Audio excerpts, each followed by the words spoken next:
Hello everybody and welcome. I'm your host Captain Awesomeness and I am here at G&J Kartway for race number 4, which is a race under the lights. What does that mean? It is a night race and it's a one-day event and it's something that's kind of sort of making me a little nervous, and I'll tell you why. Well, those of you who haven't watched me from racing last year need to know this more than the guys who actually have been, which is that night race has been the bane of my existence. Every single time that I was at a night race, or really any race at G&J Kartway period, I was having a problem with crashing into everyone and anything. So this year the goal is for me to not do that. And having said that, I have done a lot of work. As some of you know, I went to Thompson and test out on all the changes I've made to my go-kart, and with that we are hoping that it'll be a better year. Now, lots of things have changed at G&J Kartway, so let's go over that real quick. So one of the things that has changed is that the pavement at the track has been renewed. So that means that all the little weird different feels that you were getting in different parts of the track is all gone. It's all uniform, so that's the good part. The other change that has happened is the tires. The R70 is what we're using now from Hoosier. Last year we were using the R60B, which was a way sticky tire. So this is not the bad part per se, but it's not a great part. It's somewhere in the middle. Why? Because of the way that the tires feel. And the tires kind of feel, let's just say, as if you're kind of sliding around. In the 206 class, it takes a lot longer for these tires to warm up and to, as we can say, come on. So that is something that we're trying to work on, all of us, that is, across all classes, to make things work for us in that aspect of getting the tire to work for us, and you know, for us to stay in the limits of the track. So there's that. Anyway, let's show you some other stuff with my go-kart, stuff you did not see last time. So just a couple of changes, one big one and then a small one. So here we go. Okay, so here is our go-kart with brand new stickers, as I told you guys from the last episode. I went with something that matches basically my actual racing suit. So it's an OCP pattern, so any one of you who is still active duty in the Air Force or Army, you would know about this pattern. And it's pretty slick, I think. I hope that everybody can actually see me coming around to them when I'm racing. Apparently camouflage works so great. Second change is this right here. Now this is a catch can. In the past you probably have seen a bottle of Pepsi, a Gatorade bottle, something like that, that would hold the overflow that would come from either the head in terms of blow-by or fuel. So this is a much cleaner setup. At the end of the race day, all I have to do is open it up, dump out the crap, and that's it. And as you can see, there's a little bit of dirt here, so that's all the fuel that spills out, and it does happen here and there. So all in all, the kart has been set up to run the way I think it needs to run. Would I say I'm 100% satisfied with the way it feels? No, but yeah, it still is pretty darn good with the way it feels. GoPro 360 on the side, that is something that I've been using quite a bit, but you guys are used to seeing my camera being up here, actually somewhere around here, and the view is not all that great. This kind of helps you see what my feet are going to be doing with modulating the throttle. I don't think anybody really needs to see the speeds and stuff, so I think this will be a much better setup for all you guys. I might change the mount a little bit because I think this is too short. I kind of sit in a weird fashion, right? So you'll see part of my suit actually flailing in the wind. Maybe it's because my suit is a little too loose, but other than that, I mean, it's still good. In any case, that is what I have for now. They're about to call us for warm-ups, and when warm-ups happen, we're just gonna get an opportunity to test out our go-karts one last time. So I am hoping that the kinds of lap times I hit yesterday when I showed up here get mirrored today for our warm-ups, and then when it gets dark, that's when the qualifiers and the finals and all that'll happen. So until then, I will talk to you guys and I'll let you know how things go for me. All right, so if I'm in a suit, that means I went out, and that's what I did. I did the warm-ups, which is basically practice, and I found out a couple things. So the ratio I was going off of yesterday is not going to work. I'm going to have to go with a lower number in terms of teeth. Like, I have too many teeth, I need to go down lower. Yesterday when I was here running by myself, I really didn't know any better, but that's the beauty of being in race day warm-ups, you go with everybody else. And people who are typically slower than me ended up being way faster. So that's because I was hitting the rev limiter way early, and they still had a lot more speed to go with. So that's something I'm gonna work on. But overall, the car just feels great. I didn't crash into anybody, nobody crashed into me. I did feel one of the racers, Jennifer, she bumped me in the back, and that's because she had lower gear than me, so that's what I'm gonna work on. But that is all for now that I can really talk about. I just need to fix that and just kind of make sure pressures are good. And once we get to, well, I guess at this point, qualifiers, then I'll talk to you guys again. All right, so it's time to put money where your mouth is. This is the qualifiers, and one thing you'll notice, there's something sitting to the side of me, and if you don't see it, it's this black little item. That's my neck brace, and I didn't realize that I did not put it on. I thought it actually flew off from my neck, but yeah, now that I look at the video, I realize, yeah, that thing is not sitting on my neck, it's sitting on the side of me, and the only thing holding it right now is my transponder. So anyway, I don't know this, and I just start off with the qualifiers. I try to create a gap between myself and people in front of me. Now, our group, which was the 206 Masters Heavy, had a huge lineup of 21 people, so they had to cut us down. So the first 11, and I was part of the first 11, went out, and luckily I was dead last. But in any case, here I am, just trying to get a good pace, and I've got Brian Ray and others in front of me.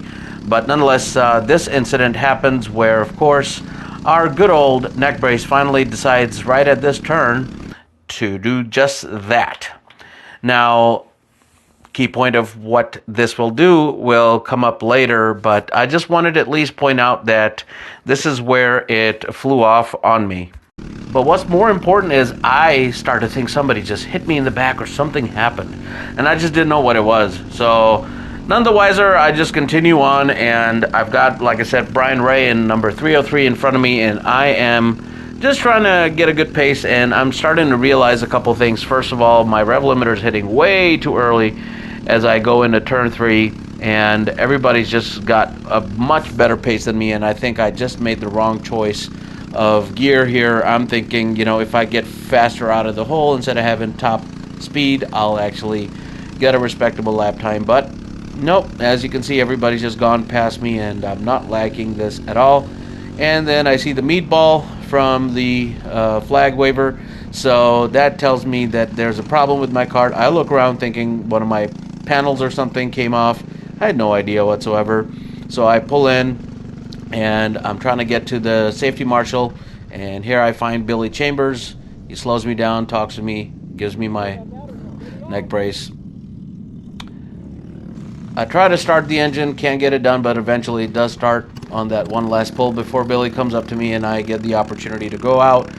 I'm feeling stupid because you know what just happened with this? If I understand it correctly, because I got meatballed, all of those laps that I just did before did not count, and only this one would be the valid lap. And yeah, that did not leave me super happy. I think I maybe got 1 lap or 2 laps, and this lap will not even count because obviously I had to cut the track short, and it just completely messed up everything for me. So I'm already super ecstatic, sarcasm intended, about the whole situation, but just have to try to, you know, battle it through. And I'm not going to show all the way to the end, but basically I got, I think, mid 36 second lap, and that's the best I could do.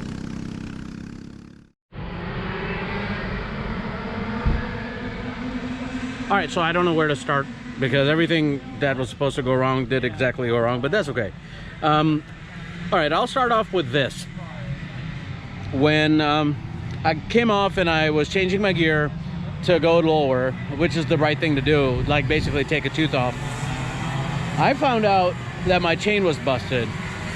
With almost no time left between the driver's meeting and everything else with tech inspections and all that crap, I just hurried up and tried to get the chain done. I had to get some help, and luckily I had people who were freed from their own work so that they could help me with it. So it was just nothing but craziness, pandemonium, trying to get myself down to the qualifier.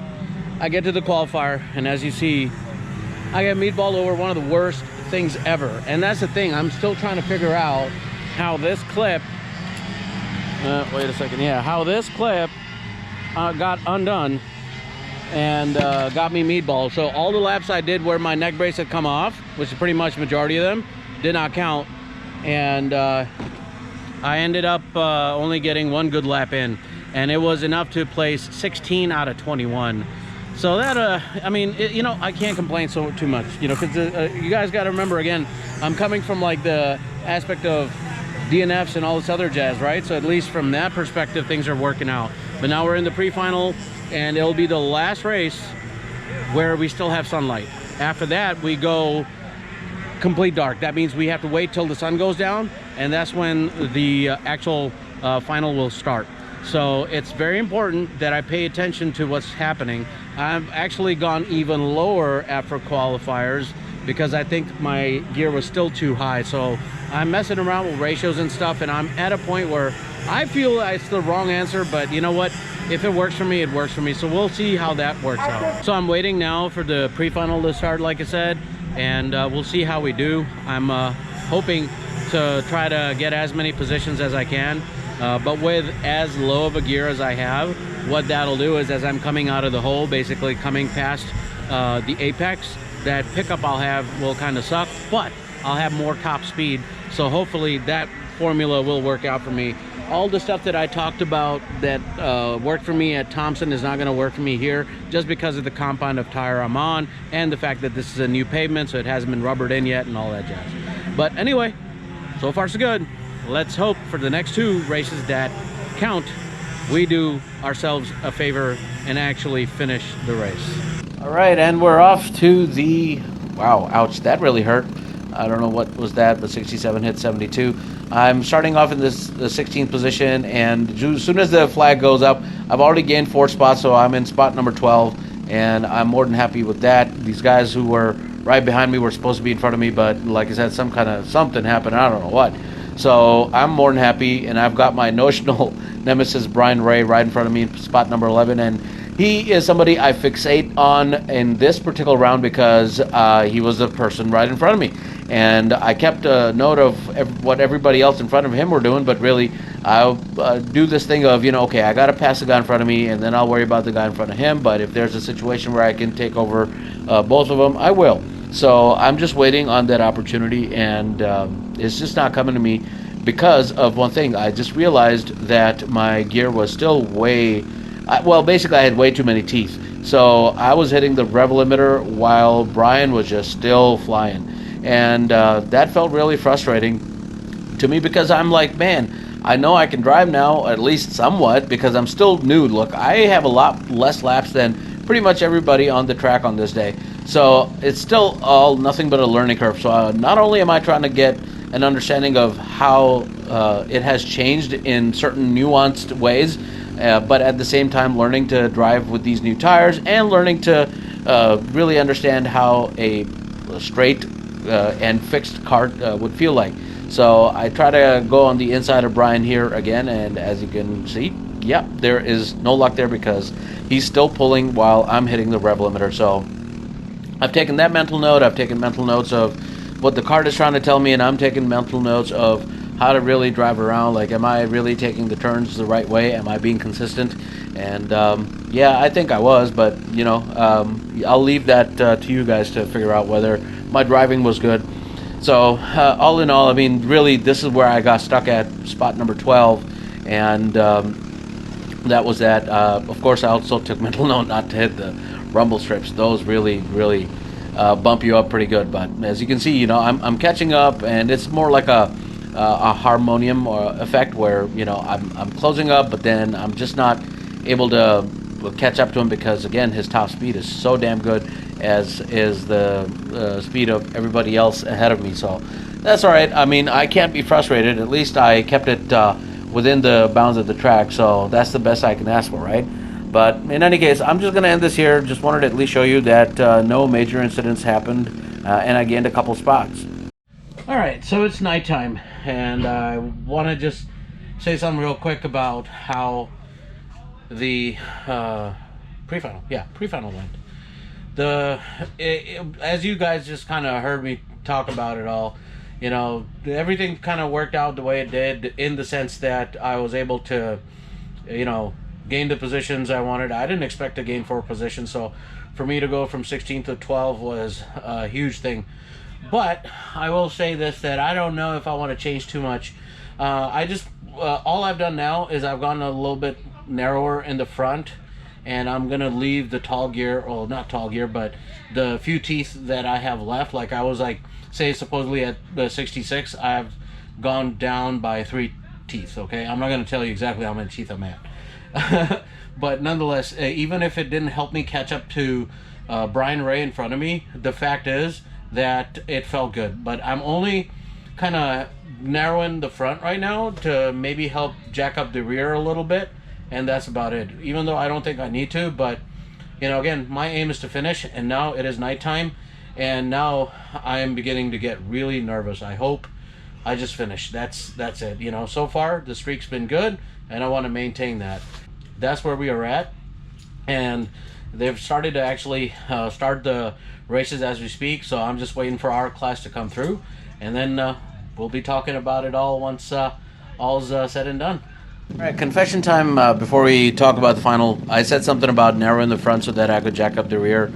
Yeah, that's not what you're supposed to do. You're supposed to widen it to jack up the rear, and I did the opposite. But proof will be in the pudding, I suppose. I don't know. So here we are. After making 3 false starts, we finally make a good start, and I am right behind Matthew Noble, who is another veteran in number 68, and I quickly gained 5 positions ahead of everyone. And actually, instead of starting in 12th, I started in 16th. I do not know why, but I did, and I quickly get up to well, actually right now I got myself up to spot number, let's see here, 13th. So I'm in 13th right now, after getting ahead of a bunch of drivers, because I just pushed Matthew. So I've got Matthew in front of me, and then I have what's that person's name? I can't think of. Oh, Jennifer. And I make a quick pass as I find a spot to go around Matthew, and that's a clean pass, it looks like. Yep. And now I've got my eyes on Jennifer, and I am loving the way this kart is feeling now. Narrowing it actually made it better in terms of how my butt felt. Okay. So I don't know what to say about that. So whatever I did, it worked out better because it made me faster. And I say that because proof is in the pudding. Jennifer was significantly faster than me in the qualifiers and pre-finals, and I was finally able to get a good feel for the kart. So maybe it's my driving style, I do not know, but I'm definitely not a good driver. I'm not probably even an average driver, but I am trying my best to be better every time. But anyway, I keep my eye out on Jennifer. I'm watching how she's taking her turns and all that.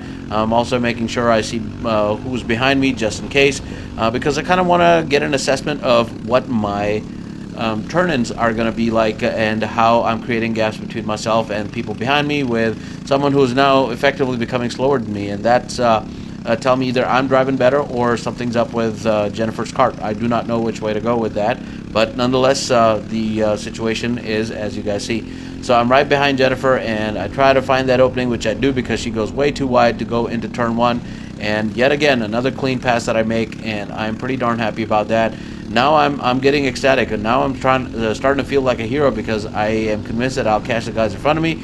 Going to turn 3 way too hot, so that puts me all the way out to where I eat the grass, and I'm just loving life there. Going to turn 4, eat more grass, try to keep it straight. And I think it's got to do with not just, you know, me braking way too late, but also me realizing that maybe what I did with going way too narrow on the front might have something to do with this, but I don't care right now. I just want to make sure that I don't make the same mistake again. So we do the same thing again, go to turn 1, and I look behind. I'm creating a gap between myself and Jennifer, so this is awesome. Now going into turn 3, and I forget to brake hard enough, and I go full on into the grass. Can't do anything here. I'm loving life at this point, sarcasm of course, and I see everybody just getting past me. So now I am in spot number, I want to say, I think it was spot number 17 or 15. So I end up losing everything. No, wait, I was on 17. It doesn't matter. The thing is, I lost a lot of spots, and that's what's really bugging me right now. and I'm just like, you know what, this is nuts. How did I just allow this to happen? Yeah, I feel pretty bummed out, but at the same time, I know that I need to focus on catching up to everybody. So that's what I do. I've done a lot better this time about emotions and keeping them in check and just focusing on what's ahead of me. All right, so we'll cut to what I would say is the point where I finally catch up to two guys. I just know this, that I was able to get back a lot of positions, but these are two guys that I really was like, okay, they're way slower than me, and I'm sure I can catch up to them. I'd been watching them, and I saw that how their driving was, and I kind of knew that I'd be able to catch up to them before the race ended. So here we are with number 67. That's the guy that had hit 72 pretty hard. So it's just funny that I'm now behind the very guy that I think inadvertently crashed into him. So I'm kind of keeping an eye on him, and I'm just watching. That's all I'm doing really, and making sure that I keep my line up here. I bump 67 pretty hard here because I did not expect him to brake there. They're not supposed to really. So I then try to bump them out of the way, as you see right here, and they kind of drive center for some reason, but then I get the opportunity to go inside, clean pass yet again. So that's a good thing. But now I'm focused on 72, so I'm watching as I'm also beginning to reel them in. And again, like I said, there's no frustration for me at this point. I'm just racing, and I'm just happy that my race didn't end there. It was just a little bit of a hiccup, and I've learned my lesson, and I need to drive better. That's really it in the end. Matthew Burpo from CW Kart USA says that to me quite a bit, and he is on point, and sometimes I have to learn to swallow my pride and just listen to what people are telling me. Although, again, I'll say this, that when I look at my lap times, funny enough, making this change that I did made me fastest for the day for my lap times that I had been doing this entire time. So I don't know what to say about that. So I think, again, it goes down to this: my driving style probably needs to change. All in all, the kart was feeling way faster, and I could tell, not just because of just relative comparison to the person in front of me, but because I was able to get past people who I was never able to get past until the final, Jennifer and many others included.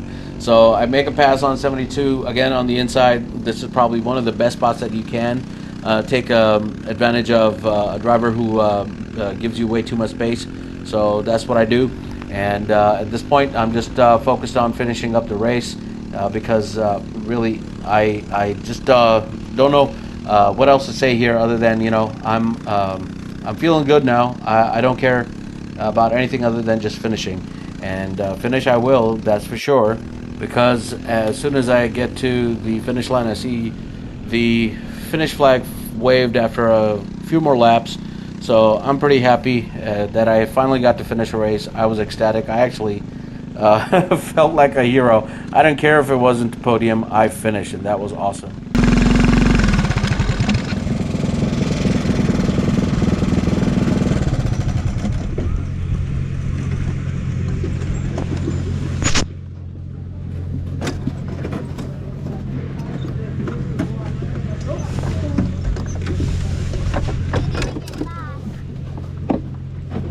Sorry. I'm trying to stop it.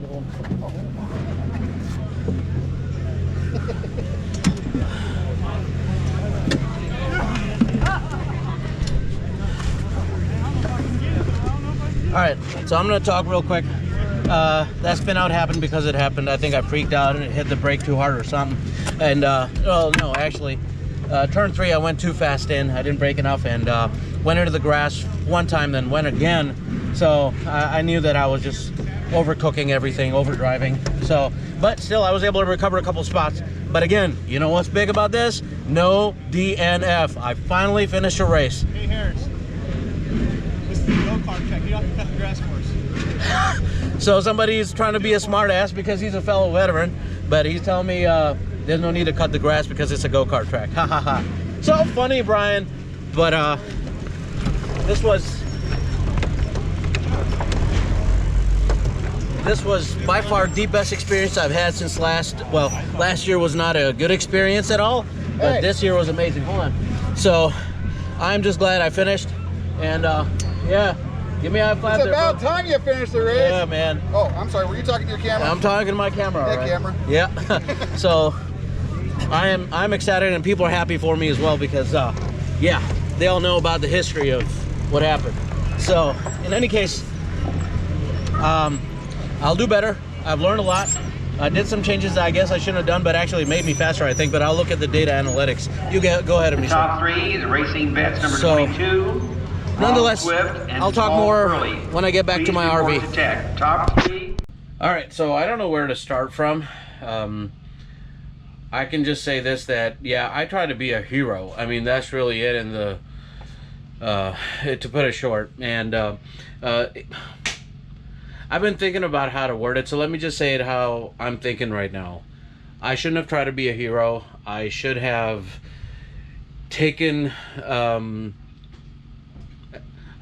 advantage of the fact that I was faster than some of the drivers in front of me, and I shouldn't have taken risks. I knew what was working for me, and that's how I was able to get past so many folks, and I should have kept that. But instead, I decided to be a Yahoo, and I started to do funny things with trying to brake later and turn this and turn that. I shouldn't have done any of that. I was already ahead of people that I was actually sucking wind behind, and all I needed to do was slowly catch up to the people in front of me.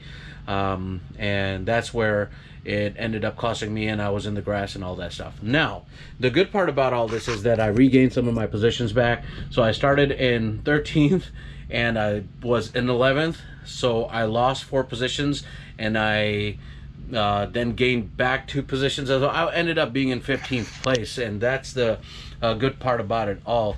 So I finished the race. That's number 1, like I said, as I was rolling out into the weigh scales, and nothing could make me happier. So I'm not disappointed at all. But yeah, of course, you know, hindsight is 20/20. I could have done things better, you know, but I am not going to waste my time over the whole coulda, woulda, shoulda, but more about, okay, this is what worked great, so let's improve on that. So all in all, the car did an amazing job. I really am proud of all the work that everybody's done to help me out. Again, CW Kart USA, Mark Steele, Racing for Vets, especially Randall Potter, and many other folks within OVKA, such as Brian Schroeder and Ron Swift, and oh gosh, I'll get tired of mentioning all the names, you know, but these are the people that were instrumental in helping me kind of not repeat last year, and that in itself was an effort that I felt was monumental in aspects of being able to materialize themselves into becoming something real. So I'm really thankful to everybody who's helped me succeed. This is a huge win for me, and I hope that the rest of the year stays this way. I don't know if there's any more night races left. I'll have to look, but the next race I believe is June 22nd and 23rd, and it's a double header, so there'll be a lot of work. And I'm actually going to leave my go-kart behind here because I just don't want to take it all home, and I don't know, maybe pop in on a Friday or something like that and get to working on it the little bit I'll need to do, which is really, I think, gear change, and that's about it, and maybe not even that. So, you know, lots of things that I need to kind of go over, but nothing too major. The tires are great. I mean, I wish I could say that there's something that I need to fix in it, but not really. So all in all, I'm a very happy man, and I'm glad I came out here, and I'm glad I finally was able to see everybody from the OVK community. So real proud of that. And one day I'll talk about this little thing that I'm in right now, but that'll be for maybe another episode, and an exclusive thing about my new hashtag, or air quotes, living arrangements here. So nonetheless, again, it was a great night. I'm gonna crash. I'm tired out of my mind, and then when I get up in the AM, we'll be heading back home. So guys, lots of things to learn, as you have seen, and but again, you know, these are new waves that I'm making for myself, and let's hope that we continue this way, and eventually I will be in the top 5. That I can promise you. So this year, that is going to be my goal. It is to finish, but it is also to hit top 5. But that is all I have, guys. I need to go wash up and all that stuff. And as always, thank you so much for watching, and I will see you all at the next Apex. Bye-bye.